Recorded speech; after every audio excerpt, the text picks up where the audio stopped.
Hello, everyone. My name is Trish McCabe, and welcome to Conversations from the School of Hard Knocks.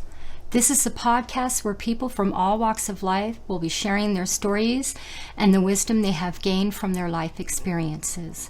In no way is this show offering any kind of advice or counsel. These conversations will be of a very sensitive nature, so please be respectful in your comments, and thank you for watching. Hello, everyone. My name is Trish. Welcome to Conversations from the School of Hard Knocks. Today, I have my guest again, Mike, here to join me on the topic of alcohol/addiction is a disease. We've had a lot of talks about this, and through the years, I've noticed you post that alcohol is a disease. We're going to talk specifically about alcohol today, yes, any kind of substance abuse is the same principle, right? Well, it's the Um, same disease. it's the same disease. Now, I've seen people debate with you whether it is or not. And Mhm.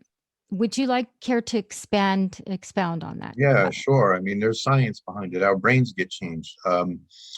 Our brain chemistry starts going when we become addicted to whatever substance it is. Alcohol is an addictive substance. It's a drug. It's a depressant, just like Valium is a depressant, and it's a addictive substance. When we become dependent or addicted to that substance, the chemistry in our brain changes. It all gets wired towards like the frontal lobe of our brain, which is the pleasure center, which is the part of the brain responsible for receiving and experiencing pleasure. Um, and that part of our brain winds up taking over where anything we see or feel that is we associate with needing a drink with that, then that brain part of our brain starts wanting to get um, fed, so to say, and it sends out signals all over the rest of our brain. It'll send out signals to the part of the brain responsible for stress, uh, part of the brain responsible for anxiety, and start saying, well, I need to be fed. And once I fed, we'll feel better. And those parts of the brain will start sending out chemicals all over to the rest of the body that make you feel stress, make you feel anxiety. Um, and the part of the brain responsible for reasoning is not working as well. I mean, these other parts of the brain are overtaking it so that we wind up using these substances more and more and more to feed our pleasure center. We're not like that always. You know, we had at one time in our life, we were able to reason, we were able to think our way out of destructive thinking, so to say. But as we continue using whatever the substance is, that part of our brain starts to become more and more dominant of the rest of the brain, and it makes the decisions for us. I put that in like layman's terms, to make it as easy to understand. But there are images of people with addiction under MRIs that show that this happens. Whereas people who don't have addiction, their brain operates normally when they get a thought or a desire for something pleasurable, but it's unreasonable and it could cause unmanageability. It could cause us to do things that could cause us harm. The part of our brain that's responsible for reasoning will take over and say, well, you shouldn't do this and this is why, and we will listen to it. You know what I mean? Yes. Um, Hmm. You had said something back there earlier that I've never understood it, that alcohol being a depressant. mhm. What does that mean exactly? What in terms of physiological and it, everything? it lowers our respiratory and our heart rate. It's actually a calming drug, although people react differently after drinking a lot. Some people get rambunctious and loud and stuff, but it is actually a depressant. It's considered a depressant drug, a depressive drug. It lowers your heart rate and your respiratory rate. Wow, I never knew that. Slows I've them. always wanted to ask that, so I'm glad that you said it, because I was like, it hit me and I didn't understand what that meant. I've heard it through the years, but Right. so it's nice to have that clarification. Thank you. The other thing about addiction being a disease, a lot of people will argue that it's a choice because it stems from a choice that they argue that the person chose to use these drugs. That's true. Yes.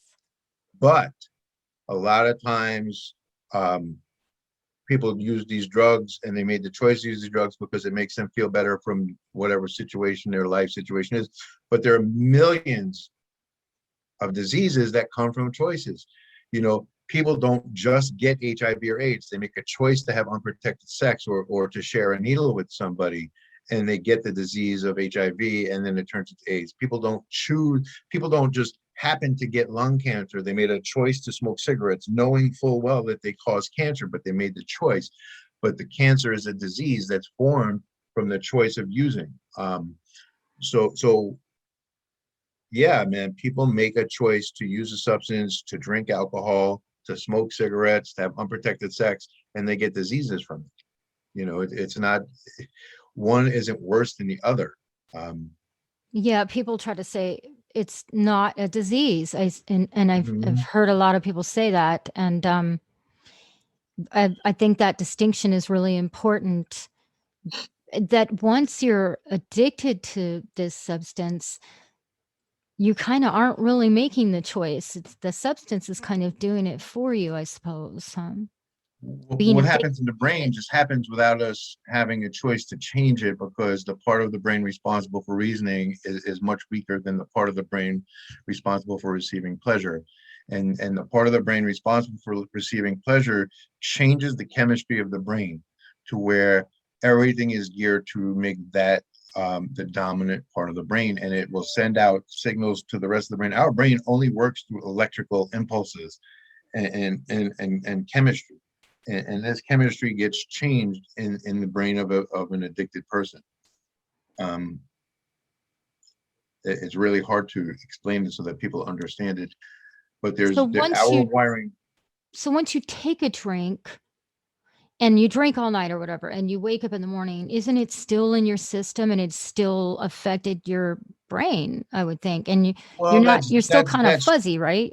yeah. I mean, so that's different. There's all kinds of physiological things that happen from the as a consequence of drinking all night. You might have thrown up a couple of times, or you may not, but you wake up with a hangover and a headache because the alcohol is not good for our body. Alcohol is at a high rate. Alcohol is bad for our bodies. It's bad for our kidneys. It's bad for our liver, and those organs don't do what they're supposed to do, or they're unable to do what they're supposed to do because the alcohol took the opportunity for them to do that away. Um, Mm. but so here's the thing that makes the disease so hard to understand. Like, and I'm sure you've done this in your life at least once. I've done it a million times where I've drank myself into a stupor and I felt sick for days on end afterwards. And as soon as I feel better and somebody says, well, let's go out for a drink, I'll go start the same shit over again. That's because the pleasure center in my brain requires that alcohol and wants it, and says it's okay. And you won't do that this time. And it, again, takes over the part of the brain responsible for reasoning. And it basically lies to it. I mean, that's kind of a weird way of putting it. Tricks it, kind of. Yeah. Well, I mean, I used Right. to trick myself all the time. I was telling you earlier, when I smoked crack, I would get very paranoid, scared to death that somebody was coming, and I would spend 45 minutes standing on one leg looking at the peephole of my front door, just frozen and petrified. Or I'd stay in my closet in my bedroom with a gun in my hand with the door cracked, just looking out the window, making sure that somebody wasn't coming in for 45 minutes to an hour at a time until I was able to move again. And then I'd take another hit and do the same thing all over again. And it was unable to stop myself. So I would think that after a certain amount of time of not drinking, your body starts to go through the withdrawals.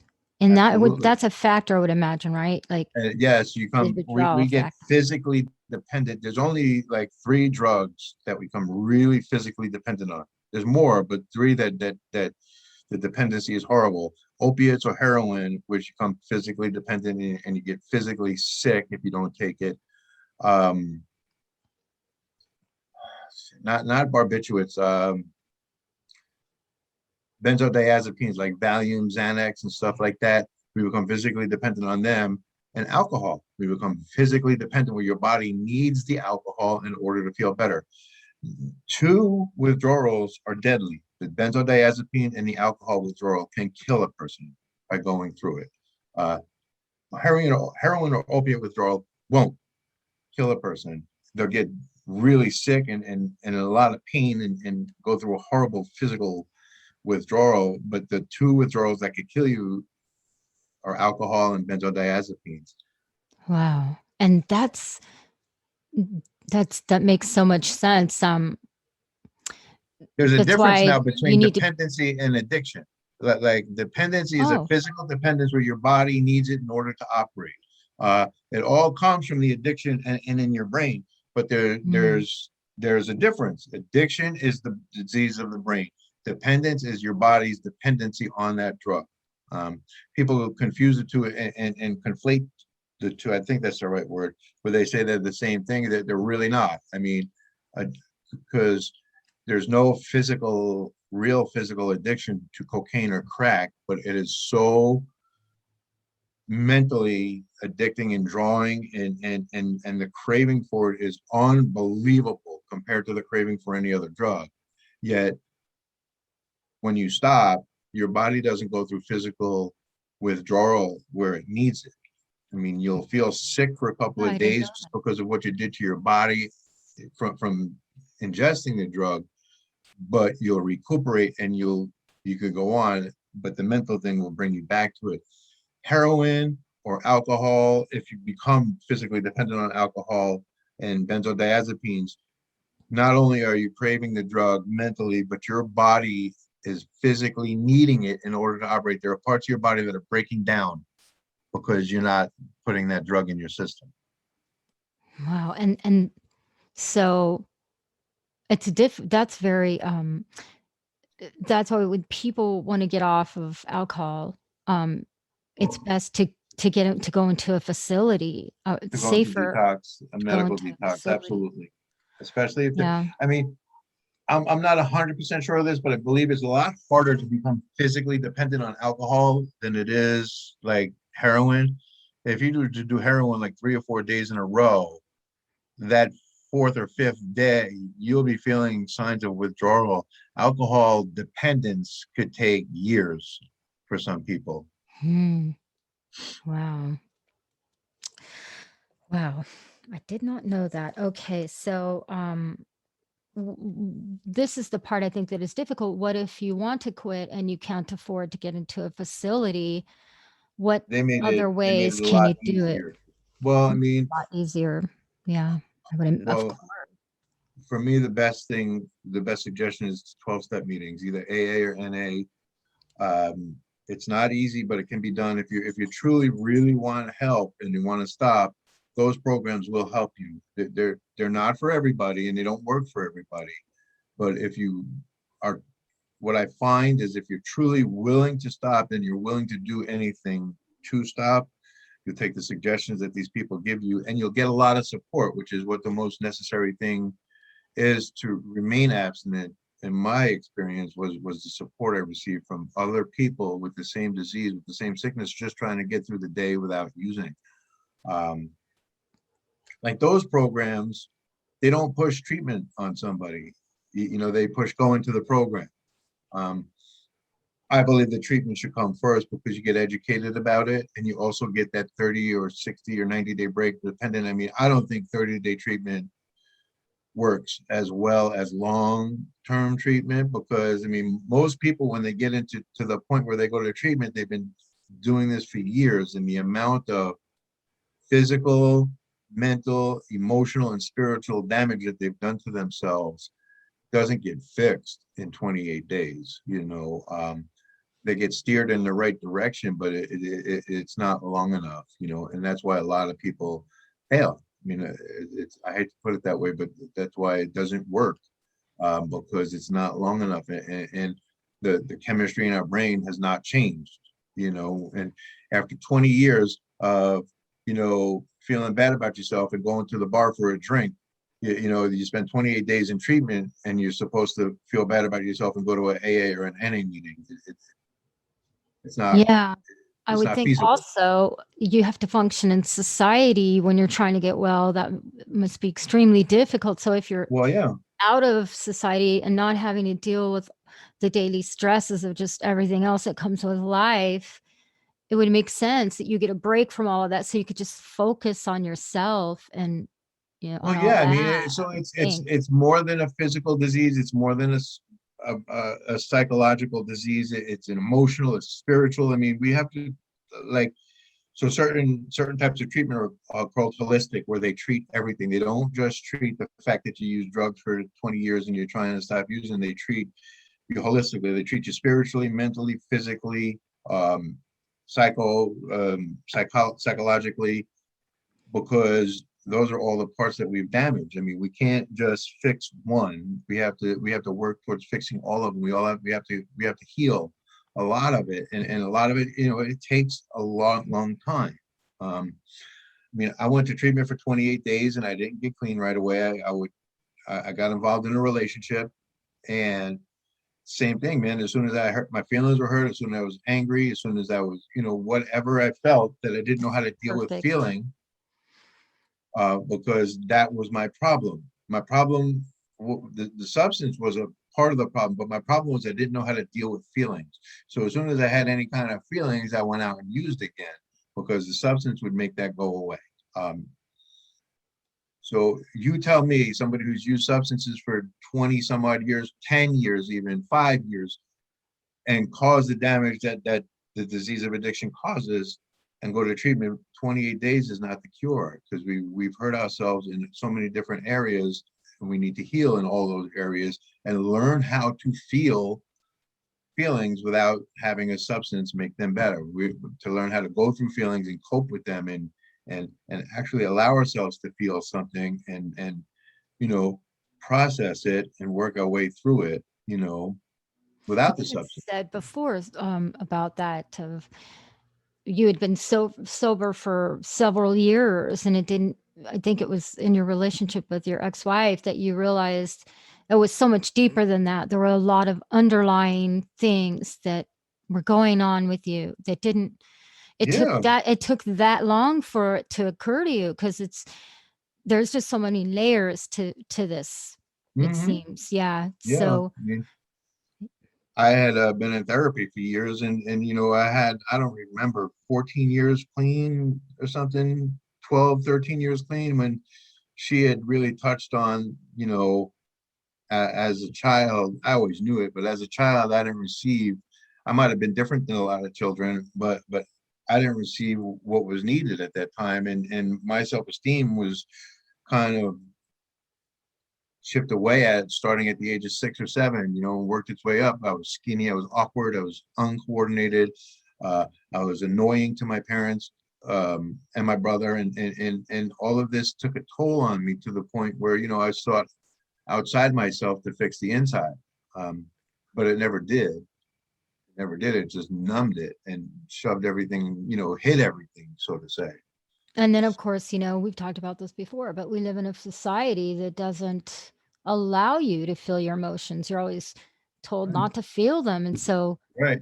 you got reinforcement in society a lot, or, Mm-hmm. just stiff upper lip, just deal with it. We don't talk about those things. And then there's the thing that you said before Mm-hmm. about judging it. If you've been told a certain emotion is bad, then you're going to judge it. You're going And to you're think going to judge something's wrong yourself. with you for feeling it, and Right. then you're just not going to want to feel it at all. And Right. I'm not I'm not an alcoholic or anything like that, but I can understand the coping part of it. Mm-hmm. Being drawn to a destructive way of coping. Well, it helps us not have to cope. It makes us not feel it. I mean, whatever. Yes. We might Mhm. still know that it's there. Like, I didn't forget that I was an unhappy child when I started drinking. I didn't feel the pain from being an unhappy child as a result of the drinking, if that makes sense. Yes, exactly. That's perfect, and it's so great. So is there any, if you can't afford to get into a facility, I mean, I Well, know people. nowadays, though, I mean, I have to say, it is so much easier to get into treatment everywhere you live. There's either funding from the county where you live in that'll help you get into treatment. It's easier to get insurance, like medical assistance through your state if you have an addiction, and you Okay. need treatment. I mean, Obamacare did a lot for that. Um, it, it, and plus, because of the opiate crisis, it did a lot for that. But today, it's so much easier to get into treatment. I mean, nobody can really afford treatment. I mean, the 30-day treatment at the least expensive 30-day treatment is about $10,000. And it could go into $50,000 and $60,000 depending on some of the facilities that you go to. But insurance covers it, and medical assistance covers it. Sometimes the county, like for me, the Cumberland County paid for me to go to treatment. I was uninsured, and I called up their Drug and Alcohol Commission. I told them I needed help, and they got me in there. And they got me in treatment. And then like through the rehab I was in, I got medical assistance. I didn't stay on it because I had a job and I made pretty good money, but you could remain insured in case you need it. And another thing, like there was such a stigma against addiction, and insurance companies found loopholes. Like they would pay for somebody to go to treatment once. They would say, well, we'll only pay for you to go to treatment once in a year. But this disease has such a high rate of relapse. Some people need to go 3 or 4 times in a year just because 28 days isn't enough. Yeah. Now insurance companies are more willing, I guess, and I hate using the word willing because if they didn't have to pay, they'd find a way not to, but they're forced to pay for Right. people to go to treatment as they need it. Wow, I was not aware of that. See, that's great. I'm so glad. I'm so glad I thought of that.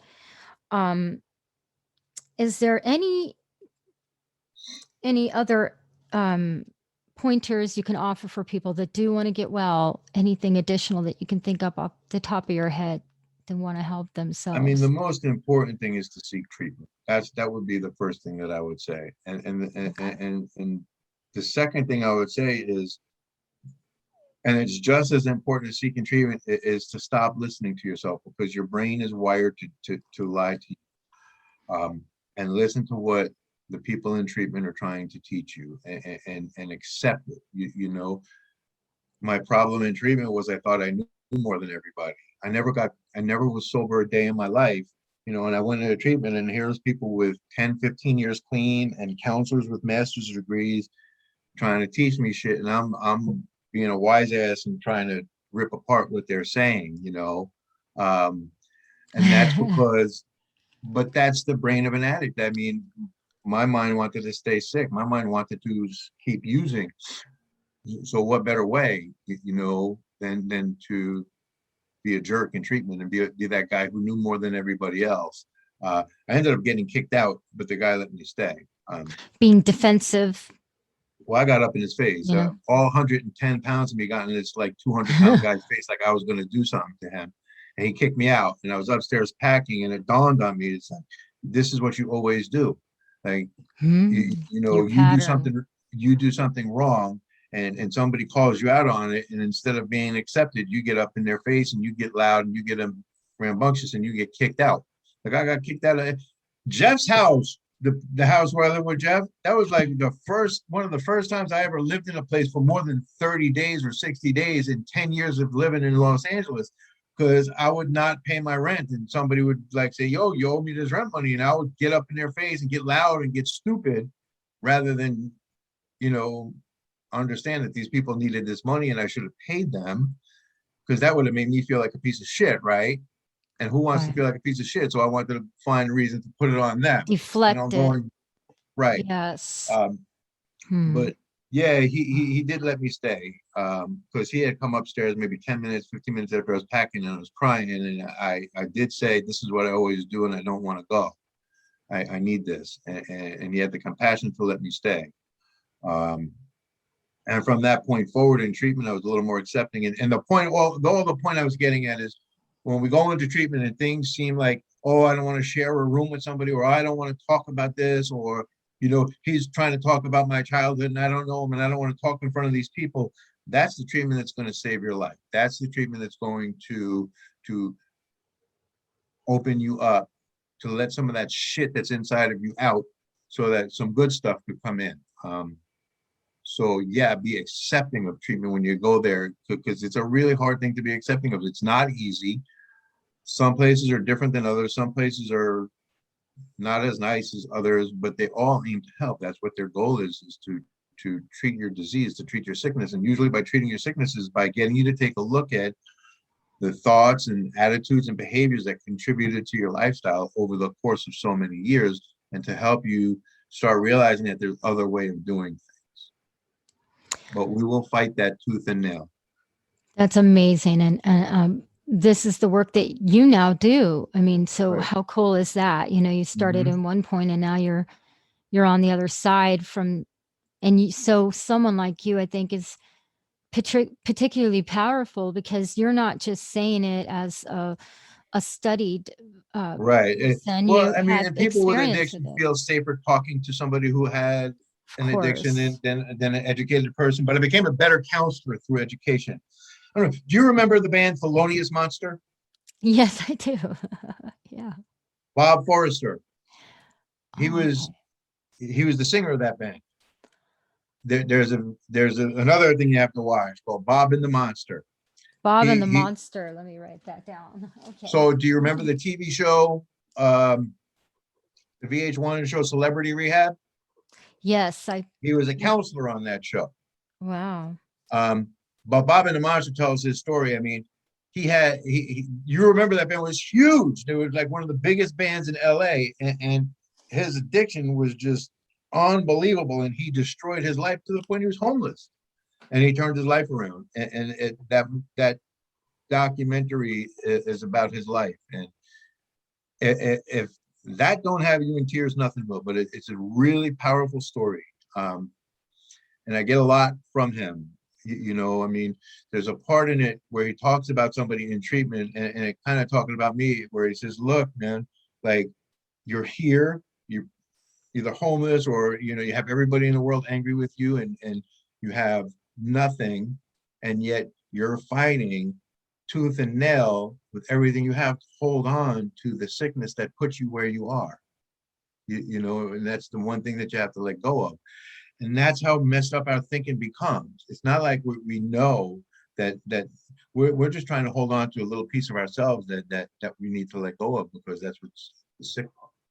That's the unhealthy part, but it becomes I mean, I think that's would be true with any behavior you want to change about yourself because they become like a crutch, obviously. Mm-hmm. Hello, yes. I mean, the Right. crutch factor. And that part is being able to just trust that you can grow out of that Mm-hmm. space. Yeah. But you have, yeah, Wow. I mean, it's scary, is really what it is. It's really scary because you got these people telling you have to change, you have to change this. This is, you're thinking, it's just pounded into you in different treatment settings. And it's like, man, all I want to do is stop using you and get rid of the hangovers. It's hard to understand that our thinking has changed to the point where it's unrecognizable, and it's unhealthy. It's affected everything. Right. And most important, your thinking. I think what you said, everything starts in your thinking. And Yeah. yeah, so wow. Well, thank you so much for talking with me. I mean, this is huge, I feel personally. Just this particular part of substance abuse, and the disease part of it, and that a lot of people don't have a clear understanding of that conversation, what you mean by that. So this is going to give people some clarity that are interested in, learning about this stuff and helping themselves and helping their loved ones. And I keep looking back because my dog is freaking out over the toy. I can see her. hello, She's just, puppy. Aw.